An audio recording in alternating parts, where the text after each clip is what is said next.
네, 오늘도 네 분과 함께하겠습니다. 김은배 전 서울청 국제범죄수사팀장, 이중재 변호사, 이두화 변호사, 그리고 서상희 취재팀장과 함께합니다. 어서 오세요. 안녕하세요. 안녕하세요. 네, 검찰이 오늘 정경심 교수를 추가 기소할 것으로 보입니다. 그렇다면 조국 전 장관의 소환 조사는 어떻게 흘러가는 걸까요? 먼저 정 교수의 영장 실질심사 모습을 보고 집중 분석해 보겠습니다. 국민 앞에 서서는데 심경 한 말씀 부탁드리겠습니다. 재판의 성실히 임하겠습니다. 무엇보다도 더 중요한 것은 이렇게 장시간 동안에 한 가정이 파탄날 지경으로 한 가족의 시민으로서 도저히 온전히 버티기 힘들 정도로 많은 어려움과 고통을 받았는데 이 건강 상태도 방어권을 행사함에 있어서나 구속수감 항상 그 구속을 감내하는 데 있어서 충분히 어려울 수 있는 상황이기 때문에 고려되어야 된다는. 네, 오늘 검찰이 정경심 교수를 기소할 수밖에 없는 게 오늘이 구속기한 만료일이라서 그 기소하지 않으면, 재판에 넘기지 않으면 정 교수를 풀어줘야 된다면서요. 네, 맞습니다. 정경심 교수가 구속된 게 지난달 23일이었는데요. 그러니까 구속기한 만료일이 말씀하신 것처럼 오늘입니다. 사실 구속 이후에 원칙적으로 검찰은 10일 수사를 할 수 있고 한 차례 더 연장을 해서 10일, 총 20일가량 구속 상태에서 수사를 할 수 있는데요. 결국에는 오늘 안에 기소를 해야 이 정경심 교수의 구속 기한이 6개월까지 늘어날 수 있게 됩니다. 검찰은 오늘 정 교수의 주요 혐의를 추가해서 자정안으로 추가 기소를 하고 남은 수사를 이어나갈 것으로 보입니다. 그렇군요. 사실 저는 재판에 넘기는 게 가능할까 조금 우려됐던 게 정 교수의 검찰 조사 출석률이 굉장히 낮았어요. 거의 응하지 않았거든요. 예.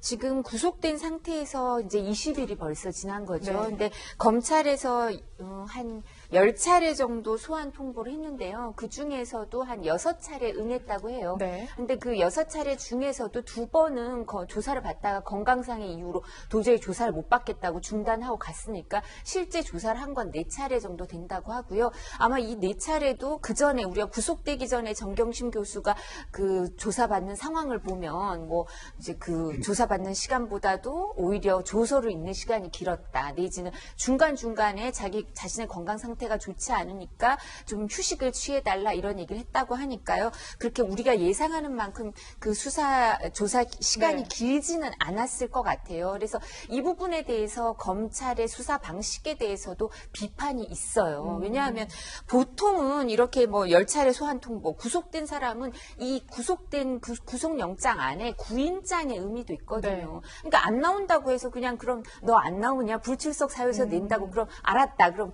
그냥 구치소에 계셔라. 이렇게 얘기하지 않고 보통은 안 나온다고 하는 경우에도 저희도 뭐 사건 해보면 막 재벌 총수들도 고민을 해요. 가기는 싫은데 검찰에서 계속 불러서 대기시키거나 괴롭히는데 이거 어떡하냐. 변호사들하고 의논을 하면 한 번, 2번 정도, 한 번 정도는 안 간다고 하지만 보통은 이렇게 뭐 여러 차례 안 간다고 하는 사람은 없고 왜냐면 다른 불이익을 입을까봐 네. 겁도 나고 여러 가지 상황 때문에 그렇지만 그러니까 근데 이렇게 불출석 사유서를 낼 때 진단서를 내지도 않았다는 거예요. 뭐 아파서 못 나간다고 하셨다는데 왜 어떻게 아픈지 진단서를 내지도 않았다고 하는데 이 부분과 관련해서도 좀 의심을 가질 수 있는 게 구치소에 의무실이 있어요. 네. 그래서 그 진단서를 의무실에 가서 그 의무실에 있는 의사가 이 부분에 대해서 체크를 하고 이제 검찰에다 얘기를 해줄 수도 네. 있고 진단서를 제출해 줄 수도 있고 뭐 이런데 그런 부분도 검찰에서 확인하지 않고 그냥 불출석 사유서만 내면 계속 그냥 불출석 사유를 다 받아준 것 같거든요. 그러면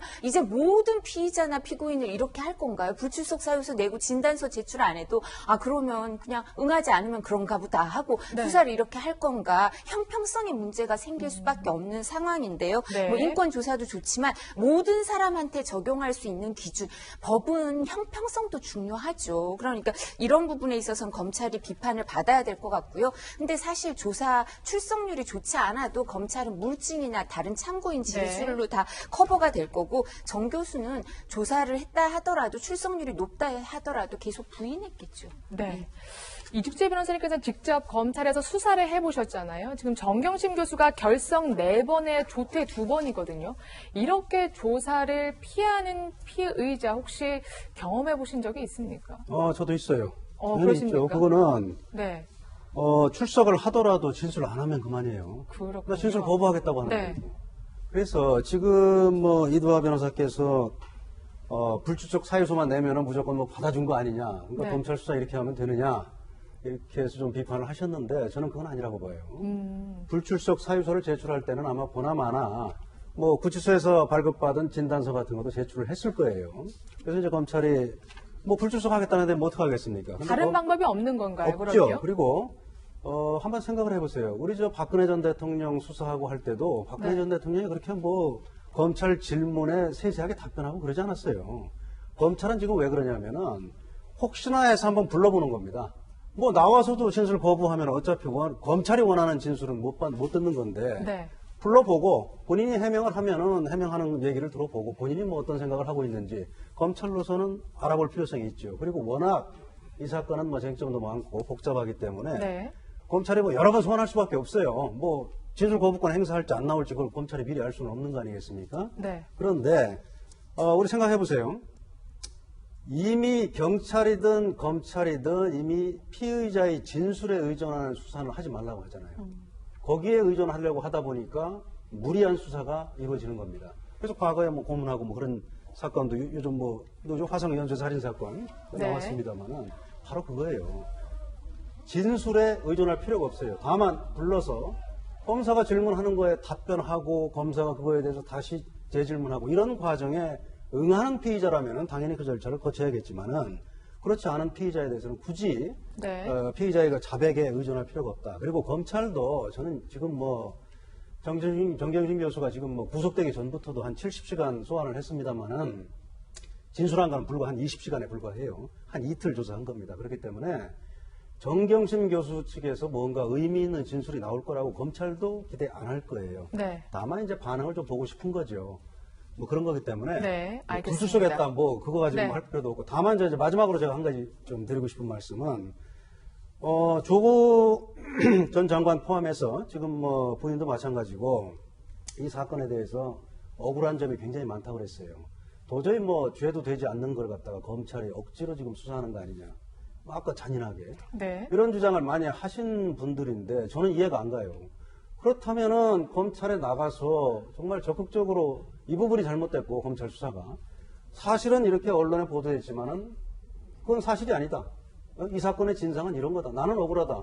그걸 적극적으로 좀 소명을 하고 더군다나 이 사건으로 인해서 국론 분열의 상황까지 가지 않았습니까?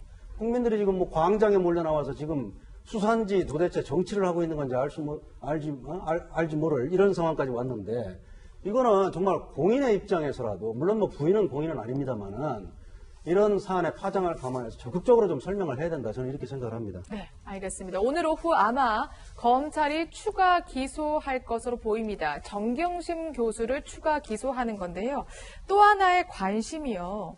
재판으로 추가 죄목을 붙여서 넘긴다는 거잖아요. 조국 전 장관을 공범으로 그 추가 기소할 때 공소장에 적시할지도 지금 관심인 것 같아요, 이 변호사님. 예. 근데 사실 이 부분과 관련해서는 영장 청구할 때 우리가 보면 그 조국 전 장관, 조국 교수와 관련된 부분은 최소화했거든요. 그러니까 네. 허위 공문서 작성을 했을 때 허위 공문서 작성 행사죄는 이제 기재를 했는데 그런 공문서가 어떻게 위조가 됐는가 이런 부분에 대해서는 최소화해서 그 영장 청구 사실을 적었다는 걸 보면요. 그러니까 이 부분에 대해서 아직 한 번도 그리고 조국 교수를 소환을 안 한 상태잖아요. 그리고 우리가 조국 교수를 정경심 교수를 구속 기소하기 전에 소환할 거다라고 자꾸 예상을 했던 이유는 뭐냐면 그 공범 관계가 공소장에 기재가 되면 네. 공범이 그 내용을 알게 되잖아요. 그렇죠. 그러니까 수사의 밀행성이 좀 이렇게 네. 흐트러지는 거죠. 그렇기 때문에 사실은 구속 기소되기 전에 공범 관계에 있는 조국 교수를 소환할 거다라고 했는데 여러 가지 이유 때문에 소환이 미뤄진 것 같아요. 그래서 지금 말씀드린 것처럼 공범 부분에 대해서 사실은 최소화해서 기재하지 않을까. 왜냐하면 조국 교수도 이 부분에 대해서 준비를 많이 하고 있으니까요. 여기에 대해서 대비 대비하게 하는 것보다는 이제 최소화해서 이제 대비할 방법을 좀 최소화하게 하지 않을까 네. 싶고요. 좀 전에 이제 이 변호사님 얘기하신 것처럼 검찰에서는 여러 가지 방법이 있고 더 검찰에서 수사를 하는데 어려움이 있겠지만요. 저희가 계속 의혹을 가지고 비판을 하는 거는 검찰을 격려하는 방법이기도 해요. 여당에서 계속 압력을 넣고 뭐 정부에서는 여러 가지 방법을 검찰의 인사권을 가지고 있는 방법도 있으니까 다른 쪽에서 계속 비판을 해야지만 검찰은 겨우 중립을 지킬 수도 있고요. 또 뿐만 아니라 그 정경심 교수는 구속되기 전에도 진단서를 제출하지 않고도 조사를 중단시키고 돌아가는 적도 많아요. 그러니까 지금도 언론 보도에 의하면 진단서를 제출하지 않고 불출석 사유서를 낸다고 언론 보도에 네, 나와요. 그런 보도가 있었죠. 네, 그러니까 네. 이런 부분에 대해서는 만약에 검찰이 형평성을 지키지 않는다면 네. 비판을 받아 마땅합니다. 지금 정 교수 변호인 측의 얘기로는 고혈압이 지금 심해지고 있다고 하고요. 혈압이 높았다 낮았다 한다고 하고요. 또 뇌질환도 계속되고 있고 그 눈의 후유증, 교통사고 후유증이 계속된다고 하는데 그러면 차라리 검찰 조사 뭐 불출석하고 지금 뭐 그런 것보다 구속적부심을 아예 신청하면 될 것 같은데 왜 구속적부심을 신청하지 않고 약간의 불성실한 모습을 비치는 듯한 이런 태도를 보일까요? 지금 제가 예측하는 건 제 생각으로는 네. 두 가지예요. 첫 번째는 일단 영장 실질 심사를 통해서 그 과정에서도 본인의 몸이 안 좋다는 거는 이미 뭐 자료를 제출했잖아요. 그런데 법원에서 안 받아들여졌단 말입니다. 그런데 이런 상황에서 구속적부심을 청구한다 하더라도 물론 뭐 판사는 바뀌겠습니다만은 뭐 같은 자료를 가지고 별개의 판사지만 다른 판단을 할까? 이럴 가능성은 오히려 좀 낮은 거 아니냐? 네. 좀 이런 생각을 뭐 정경심 교수 본인이나 변호인들이 네. 할 것 같아요. 그래서 섣불리 지금 구속적부심사 청구를 못하는 걸로 보여요. 네. 그리고 뭐 바로 엊그저께 구속된 사람이 또 바로 뭐 석방을 해달라고 하는 건 좀 이상하잖아요. 좀 그런 면에서도 있고요. 그다음에 두 번째로는 이건 뭐 제가 너무 좀 앞서 나가는 건지 모르겠습니다만은 언론 보도가 사실이라면은 지금 정경심 교수가 내가 다 안고 가겠다 뭐 이런 얘기를 했다는 거예요. 네. 그런데 지금 조국 전 장관에 대한 수사가 이루어지지 않은 상황에서 정경심 교수가 만약에 석방이 될 경우에는 지금 또 조국 전 장관의 혐의가 인정될 경우에는 구속 가능성이 오히려 더 높아지는 거 아니냐. 지금 상황에서는 부부를 어떻게 한꺼번에 다 구속하느냐. 이걸 가지고 뭐 검찰도 뭐 어느 정도 고민을 네. 하고 있을 거예요. 이건 물론 뭐 조국 장관의 혐의가 인정이 될 경우를 전제로 하는 말씀입니다. 그런데 그런 면에서 볼 때도 지금은 조국 전 장관 수사가 좀 이루어지고 조국 전 장관에 대해서 검찰이 과연 구속영장을 청구할 것인지 네. 이런 부분을 지켜본 다음에 뭐 정범이 안 좋으면 법원에 보석 청구를 하는 방법이 있지 않습니까? 네. 그렇기 때문에 지금은 좀 자제하는 거 아닌가 저는 그렇게 생각을 합니다. 네, 알겠습니다. 정 교수가 추가 기소되면 아무래도 조국 전 장관의 소환 조사는 언제 이루어질까 여기에 관심이 집중될 수밖에 없는데요. 사실 저희가 이르면 저번 주라고 했는데 저번 주가 넘어갔어요. 또 말씀하신 것처럼 정 교수 기소 전에 소환 조사할 것이라고 했는데 언제 지금 그럼 조 전 장관 소환하는 겁니다. 저도 분명히 지난주에 이 자리에 앉아서 이르면 이번 주 소환한다 했는데 역시 여전히 소환이 안 됐습니다. 네. 일단 검찰 수사에 조금 변수가 있었던 것으로 보이는데요. 조국 전 장관의 그 영장이 계속 계좌 영장이 기각이 되다가 관련해서 몇 개의 영장이 이제 신청 청구가 되면서 그것들을 분석하는 과정이 있었고 또 채널A 취재 결과 검찰에서 이 압수물품들을 네. 분석하는 과정에서 약간 유의미한 증거물을 발견한 것으로 좀 전해지고 있습니다. 조국 전 장관의 PC에서 조국 전 장관이 과거 사용하던 그 휴대전화 문자 메시지 내용이 네. 대량으로 백업돼 있던 정황을 검찰이 확보를 했거든요. 이 내용들이 공익인권법센터 직원과 그 인턴 증명서 발급 관련해서 나눈 문자 메시지가 최근에 발견이 된 겁니다. 결국 사실 조 전 장관의 진술보다 이렇게 확보한 이 자료들을 분석한 이후에 조국 전 장관을 부르지 않을까 이렇게 예측이 되고 있습니다. 그래서 일각에서는 좀 서 팀장이 설명해 주기도 했지만 오히려 수사에 좀 차질을 빚는 게 아닌가. 정 교수도 소환에 불응하고 있고 종종. 그리고 뭔가 핵심적인 증거가 나오지 않은 거 아닌가 이런 관측도 있던데 변호사님 보시기는 어떠세요? 저는 그렇게 생각 안 합니다. 네. 검찰은 아마 굉장히 유의미한 증거들을 이미 많이 확보했고 지금 뭐 말씀해 주셨습니다만은 최근에 뭐 조국 전 장관의 서울대 교수실 압수수색을 통해서 거기서 뭐 서울대 공익인권법센터 직원하고 조 전 장관이 당시에는 뭐 교수 신분이었겠죠. 대화하는 그 문자 메시지가 발견이 됐다는 거 아니에요. 그리고 그 내용을 보면은 이게 뭐 문자 메시지에 원래 문자 메시지 원래 그렇게 발견이 잘 안 되는데 네.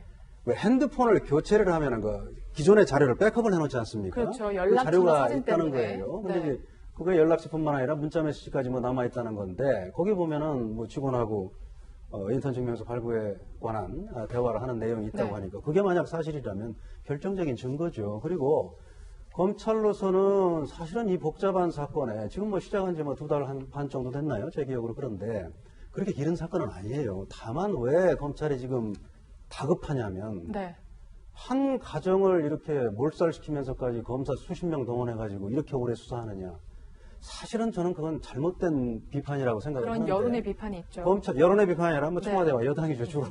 그래서 지금 검찰로서는 그 점도 고려를 안 할 수 없는 상황이에요. 그렇지만 어쨌든 정경심 교수가 이렇게 10차례 소환했는데 뭐 6번만 소환에 응하고 그나마 6번 나온 중에서도 2번은 조퇴했다는 몸 아프다고 거죠. 나 못 받겠다고 하는 이런 상황이기 네. 때문에 검찰로서도 이 사건 수사가 지연될 수밖에 없는 사유는 충분히 있다고 봐요. 그렇기 네. 때문에 뭐 검찰이 그렇게 조급해할 필요 없고요. 그다음에 네. 검찰은 지금 그렇다고 너무 질질 끌어서는 안 되겠지만은 합리적인 시간을 가지고 과연 이 사건의 실체적 진실이 뭔지를 규명을 하면 된다고 봅니다. 네, 알겠습니다. 검찰 수사 상황 계속해서 지켜보겠습니다.